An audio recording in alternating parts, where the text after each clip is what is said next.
लोगों से छुपाई है कि उस रात मेरे साथ क्या हुआ था और मैं कैसे जली थी। मेरा घर लखनऊ के पास हरदोई जिले में था। मेरे दो भाई थे, राजा हिरण्याक्ष और राजा हिरण्यकश्यप। मेरे बड़े भाई राजा हिरण्याक्ष ने आर्यों द्वारा कब्जा की हुई संपूर्ण भूमि को जीतकर अपने कब्जे में कर लिया था। यहीं से आर्यों ने अपनी दुश्मनी का षड्यंत्र रचना शुरू किया।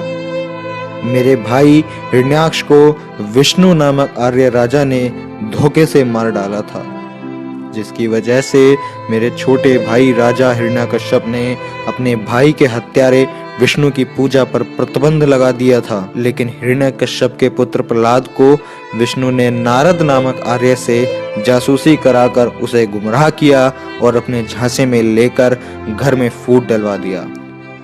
प्रहलाद गद्दार निकला और विष्णु से मिल गया तथा दुर्व्यसनों में पड़कर पूरी तरह आवारा हो गया। सुधार के तमाम प्रयास विफल होते जा रहे थे। राजा ने उसे घर से निकाल दिया।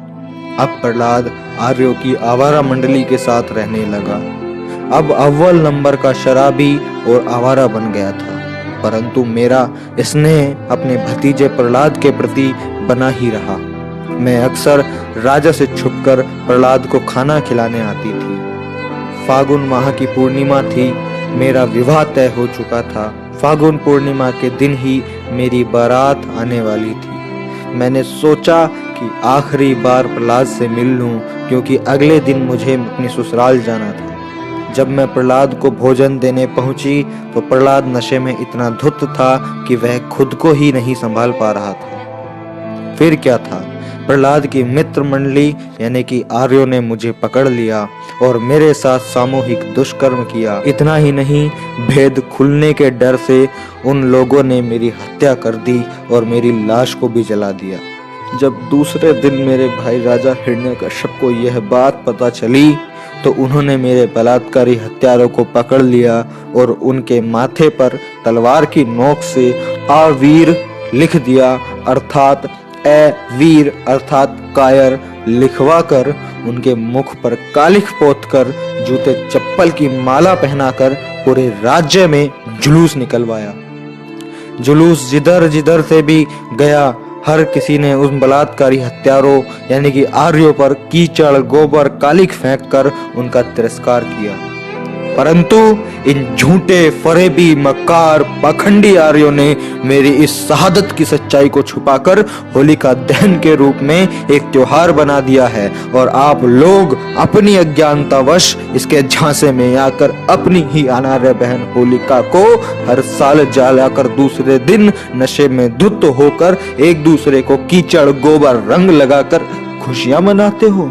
मैं अपने अनार्य भाइयों से पूछना चाहती हूँ कि आखिर आपकी यह बहन कब तक जलती रहेगी और आर्यों के झांसे में आकर अज्ञानता का यह खेल आप कब तक खेलते रहोगे। मैंने मेरी पूरी आप बीती आपको बता दी है। अब निर्णय आपको ही लेना है कि क्या आपको मेरी मौत पर खुशी मनानी चाहिए या नहीं। अगर आपको जरा परवाह नहीं है अपनी बहन की तो शौक से खुशियां मनाइए। दोस्तों, मैं प्रशांत बोध, मैंने आपको पूरी होलिका की सच्चाई बताई है।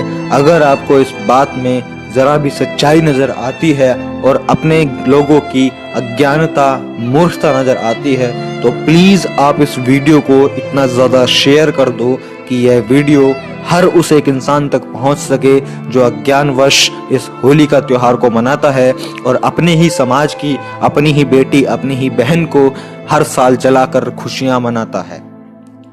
मैं मिलता हूं आपसे अगली वीडियो में। जय भीम, नमो बुद्धाय।